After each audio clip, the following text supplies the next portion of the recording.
Let me ask you something. Have you ever come home from vacation with a suitcase that's just a little heavier than when you left? Maybe it's a designer handbag from Paris, a handcrafted watch from Switzerland, or that high-end camera you found in Tokyo. You tell yourself, well, it's cheaper here than back home. And you're probably right. But now, imagine spending thousands of dollars shopping overseas, only to realize you just left hundreds of dollars on the table. Not because you lost your wallet, not because you were overcharged, but because you waited until you landed back in the United States to ask one simple question. Where do I get my VAT refund? Unfortunately, by the time they're asking me that, it's already too late. I'm Sharon, and today on CBP Explained, we're diving into case file number 002, the missing refund. We're looking at why this mistake happens, the global trap that catches even seasoned travelers, and the simple steps you must take before you even get to the airport. First, let's look at the what. VAT stands for Value Added Tax. In the United States, we're used to seeing a price on a tag and then having sales tax added at the register. In over 160 countries worldwide, it's the opposite.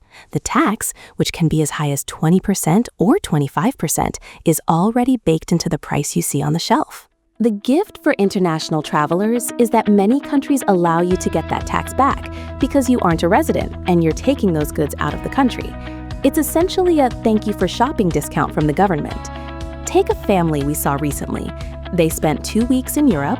Dad bought a watch. Mom found a designer bag. They joked that the shopping cost more than the flights. When they landed in the US, Dad walked up to the CBP officer with a folder full of receipts and asked for his refund. The officer had to give him the bad news. Sir, the United States didn't collect that tax. We can't refund another country's money. It's like buying a shirt at Macy's and trying to return it for cash at a Starbucks. The two systems just don't talk to each other. The biggest mistake travelers make is assuming the rules are universal. They aren't. Let's look at the global breakdown. The European Union, the big players. Countries like France, Italy, and Germany have thresholds. You can't get a refund on a €10 souvenir. In France, you usually need to spend over €100 in one store. Since Brexit, the UK has largely scrapped its tax-free shopping scheme for visitors. You can no longer get a VAT refund on items you carry in your luggage from London or Edinburgh. If you want it tax-free, the store has to ship it directly to your home in the States. Don't waste your time looking for a VAT desk at Heathrow for your suitcase items. It's gone. Digital versus paper.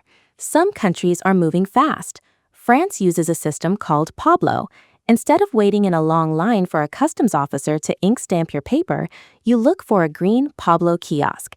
You scan your barcode, get a green valid screen, and you're done.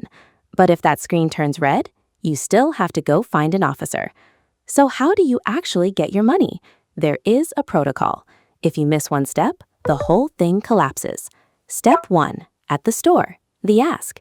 You can't just keep a regular receipt and hope for the best. You must ask the merchant for a tax-free form at the time of purchase. You'll need your original passport right there at the counter. They will fill out the paperwork and usually put it in a branded envelope from a provider like Global Blue or Planet. Step 2, the customs validation, the crucial step. This is where most people fail. You must get your forms validated by customs before you leave the foreign country. The last exit rule.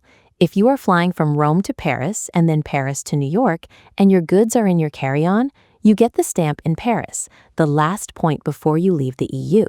Don't pack it away. Customs has the right to see the items. If your new watch is checked in a bag that's already on the plane and they ask to see it, no watch, no stamp.